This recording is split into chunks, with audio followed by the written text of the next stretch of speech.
All right, so here we go. This is called the JAR system, and this is a budgeting system, again, by a gentleman by the name of T. Harv Eker. And when I first found out about this, just like the name implies, you're supposed to start with a set of jars, actual jars that you can put stuff in. When you get a little bit more advanced and you move a little bit forward, then you can separate it into 6 different accounts. So instead of having 6 jars, you're gonna have 6 different accounts. And for a lot of people, they don't even see discretionary income at the end of the month for them to be able to actually implement it into this budgeting system. So if that's you, I want you to literally start with $10 a month or $15, $20 a month and start doing this consistently every single month. What happens is that there's something called the law of attraction. So the law of attraction says that as long as you're willing to put your focus towards something, you'll get more of that thing. And so in this specific example, we want to put focus towards managing our finances better. We want to put focus towards budgeting our money better. So if you're going to put focus on that, then the law of attraction will make sure that you get more money to manage and you see more money at the end of the month to manage. Now, I have no idea how it happens. I just know that it happens. So either somebody will offer a business opportunity to you so that you can increase your income, or something will happen where you get some kind of great return from the IRS or something, or you win some kind of sweepstakes, or something happens, you get a raise at work, something happens where you get more money coming in, specifically and simply because of the fact that you just showed that you can manage your money. So if it's $10 a month, if it's $20 a month, it doesn't matter. If it's $1 a month, split it into these different categories that I'm about to list for you and start managing your money that way. And then the more you get out of debt and the more the discretionary income you see at the end of the month, make sure you add that to this budgeting system, okay? So here we go. The first one is gonna be your necessities jar. The necessities jar takes 55% of your income. This is your bills and typically your debts and anything that would be considered a necessity. We're not talking about wants here. We're not talking about buying shoes. We're not talking about buying clothes or entertainment, anything like that. These are the absolute necessities that have to go out at the end of the month. 55% of your income goes into this jar or it goes into this account. The second one is the long-term savings for spending. The long-term savings for spending account is the money that you use to buy something that is a major purchase, but it's not a big enough purchase for you to be saving money for years and years and years and years. So typically how it works is that your neighbor, let's say, got a beautiful entertainment set at home and it cost, let's say, $2,000, $3,000. And what your neighbor did most probably is that they went to Best Buy or whatever their electronics store is and they financed that purchase. And so the philosophy behind this is that if you're going to go ahead and make payments towards financing something, you might as well make payments into a savings account. And yeah, you're only going to earn like 0.01% interest or something. But the philosophy is the guy who financed it is paying interest for that purchase. And the guy who's saving money towards it so that they could buy it in cash, they're actually earning interest for that purchase. And again, it's not a lot of interest. It's just a simple philosophy that if you get used to financing everything, you're gonna end up paying hundreds of thousands of dollars, potentially millions of dollars in interest payments, instead of going and getting into the habit of, hey, I'm gonna save, I'm gonna save, I'm gonna save, and then I'm gonna buy this thing in cash. And what happens is that the same person who went and financed that purchase, by the time that they're done paying that off, there's gonna be a new version of that thing. The updated 2.0, 3.0, 4.0 version of whatever purchase they made. So the person who's actually saving it inside their savings account, by the time that they're ready to pay cash for it, that original purchase is going to be at least 50% cheaper, or they can just get the brand new version and they pay it cash and walk away scot-free and happy-free, right? Or walk away happy, or whatever the terminology is for that. So that's long-term savings for spending. Now the next one is your financial freedom account, which is the most important in my personal opinion, but then it just depends on your personality type that you'll notice which one is actually going to be your favorite. So the financial freedom account also gets 10%.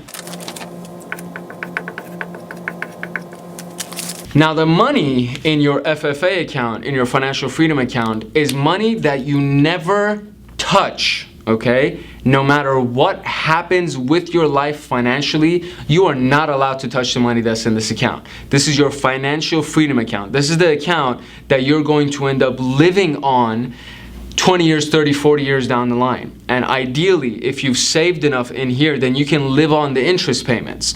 So if you can say, hey, you know what, I can maintain a lifestyle of $50,000 per year, and as long as I have interest payments coming in of $50,000 per year, then I'm financially free. And so if $50,000 is your number and you have an account that's paying you 5% fixed lifetime income, typically annuities pay around 4 to 6% fixed income, and we'll talk more about annuities in future episodes, but annuities end up paying a fixed income. And so if your number is $50,000, that means that all you need is $1 million in that account, and 5% per year is $50,000. And so the $1 million is going to stay there, and all you're doing is living on those interest payments.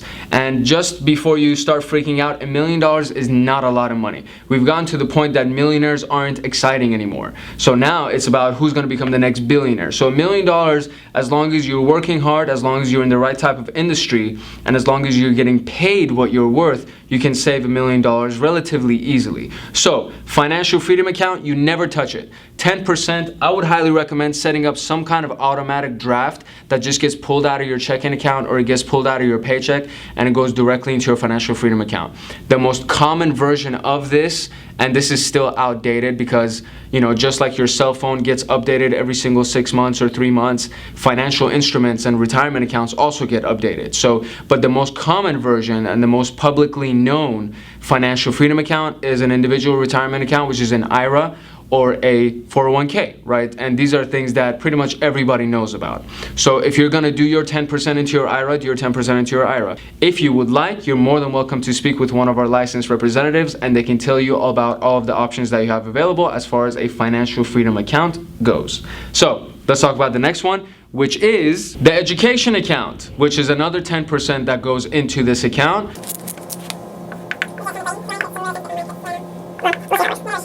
Okay, so the education account, just like the name implies, is for your further education. So a lot of people, especially in the United States, have this preconceived notion that after high school, if I'm not going to go to college, then I'm done studying. After college, if I'm not going to pursue my master's degree, then I'm done studying. After my master's degree, if I'm not going to pursue my PhD, then I'm done studying. After my PhD, if I'm not going to get a second PhD, then I'm done studying. You have to get into this habit of constantly developing yourself. Tony Robbins has a saying, it's called KANAI. Constant and never-ending improvement, that wherever you are, whatever lifestyle you live, whatever industry you're in, you have to constantly work on improving yourself and self-educating yourself. And the more you know, the higher your value is, and the higher your value is, the higher your income will be inevitably. And that's in an ideal world. I know a lot of people that have 6, 7, 8 PhDs that are just hanging on the wall, and the guy can't even get a job. So entire dynamic of education has completely changed in the more recent years. But the whole idea is, as long as you have the education and as long as you're constantly focused on developing yourself, then your value will go up and so will your income. So 10% of your money is going to go towards education.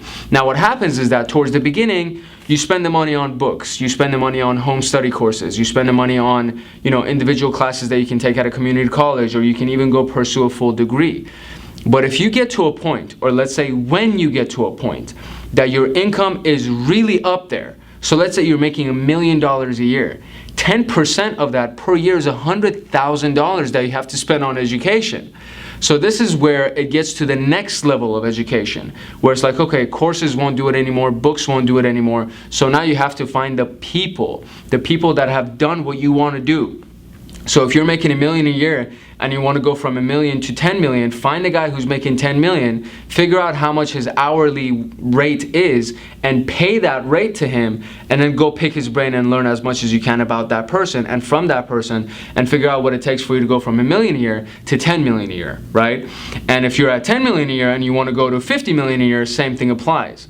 And there are places like the Genius Network, which is a networking and a mastermind group by Joe Polish, which is $25,000 per ticket to go in there. But there are people like Richard Branson in that place. There are people like Tony Robbins, Arianna Huffington. There are high-class, world-class people that hang out in these circles. And so for just $25,000, you can get tickets to this mastermind group. And it's the biggest mastermind group in the world. And it's one of my favorite places. And I've learned so much from every single person that's in that place. Really, really love that place. And there's just a lot of different ways that you can educate yourself as long as you can think outside the box and not limit yourself to formal education, that I have to only get my education through a college or a university. So as long as you take it into your own hands, you can find a lot of great ways to spend this 10%, right? So we're gonna move on to the next category, which is my second favorite. Depends on what day it is. It's my first favorite category, which is your play account. And just like the name of this account implies, you're supposed to play with this money. So here's how it works. There's three different categories, general categories of people. There are the spenders that spend all their money. There are the savers that scrimp and save everything that they can and they don't spend anything. And then there are the avoiders that they'd much rather not even think about the entire situation, right? So the spenders have to learn how to save. And this is why this system is designed the way that it is that if you're a spender, this thing is going to make sure that you actually save money for your future. So at least 10% of all the income that you're making goes towards your savings account. If you're a saver, the play account is going to make sure that you feed your inner child. So the inner child is very, very important, and every single one of us has that inner child. And so if all you're doing is working, saving, your inner child is going to get depressed and it's going to get annoyed. And it's going to be like, hey, you know what am I doing all this work for? That's when you start hearing about the people who have their midlife crises because they spent years and years and decades of working their butt off, but they never really took the time to pay themselves. They never really took the time to actually take care of themselves and enjoy some of that hard work that they did. Okay, and so the purpose of the play account is for you to blow this money. So at least once a month or at least once every single quarter, you have to spend this money. You have to spend this money. Now here's different ways that you can spend the money. There's the person that says, hey, I'm gonna go and get a rowboat for 30 days. And then with that same amount of money, you can go get a yacht for 30 minutes. I would much rather you go get the yacht for 30 minutes so that you can learn and feel what it feels like to be that person. And let it be ingrained in the cells of your body. Let it become internal for you of what it feels like to live that kind of a lifestyle. If you're gonna go to the massage parlor, instead of saying, hey, I'd rather have the $19 special, please. No, it's like, you know what? I want the double partner massage. You go get me lunch. I want the hot rocks. Lay it on me. Let's go. Let's do this. You have to feel what it feels like to be prosperous, to be successful, to be wealthy. Otherwise, if you don't feel it in your bones, in your body, then you're never going to get there. So that's a very, very important thing that you blow this money and do it properly, right? So if you're going to go and buy clothes, I would much rather you go to Louis Vuitton or something and spend whatever the money is on buying that beautiful shoe or shoes or that beautiful piece of jewelry, whatever it is, instead of going to the thrift store and buying 500 different pieces. And that's, again, just my personal opinion, but again, it's about getting you to feel the feeling of being that wealthy person. And the only way that you can do that is to actually live the lifestyle of that person. So you save your money and you put it inside your play account, and at least every month, or at the very, very least every quarter, you are supposed to blow this money. Blow the money. Enjoy it. Blow the money. You deserved it. You earned it. Which brings us to the last but not least, and this is probably one of the most powerful accounts as far as just the purpose of the account. And again, going back to the whole law of attraction thing, this account, as long as you do it consistently and you actually use the money that's in this account the way that it was supposed to be used, you're going to get way, way, way more money. And so the law of attraction again says what? That if you focus on a certain thought process or if you focus on a certain idea, then you'll get more of it. Now there's this old saying that says, give more to receive more. But I would like for you to finish it like this. Give more to receive more so you can give even more. Right? And always end it on that thought that you can give even more. Tony Robbins, again, one of my favorite people. I love using this guy as an example. Tony Robbins developed the Tony Robbins Foundation, and he feeds millions of people per year on Thanksgiving. And that is actually the main purpose of why he became who he became. Because when he was young and his family was broke and they were living on food stamps, there was a family that didn't know them, complete strangers, came and gave them food on Thanksgiving. And that event changed his life and changed his entire purpose in life. And now he has the Tony Robbins Foundation and all these different charities and all these different companies that are centered around feeding people and actually taking care of other people. And the guy makes money. He makes so much money. But his main focus isn't to make money for himself. It's to make money so he can contribute more, so he can give back. So the last account is your give account.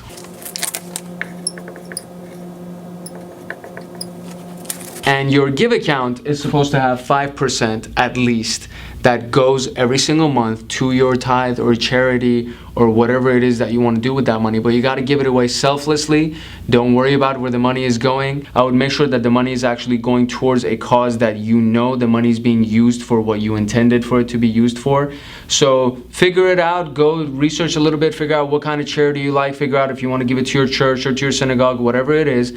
And make sure that at the very least 5% goes towards tithe or charity, and it goes towards your give account. These accounts, again, originally were supposed to be started as jars, right? So for a lot of people, they're not in the position where they can split their money like this and actually be able to feed every single account, because you may have debts, you may have certain liabilities or certain priorities that your necessities may be in the 60s or 70s or 80%, right? And you may not have all of these things. So the one thing that I would not sacrifice, or actually two things that I would not sacrifice. The first one is your financial freedom account. Before you pay anybody else, before you pay bills, before you pay debts, whatever it is, you have to pay yourself first. So the one thing that you cannot sacrifice is your financial freedom account. The second thing is your give account. Believe it or not, the more you give, the more you'll make. So these two, make sure you never sacrifice these two.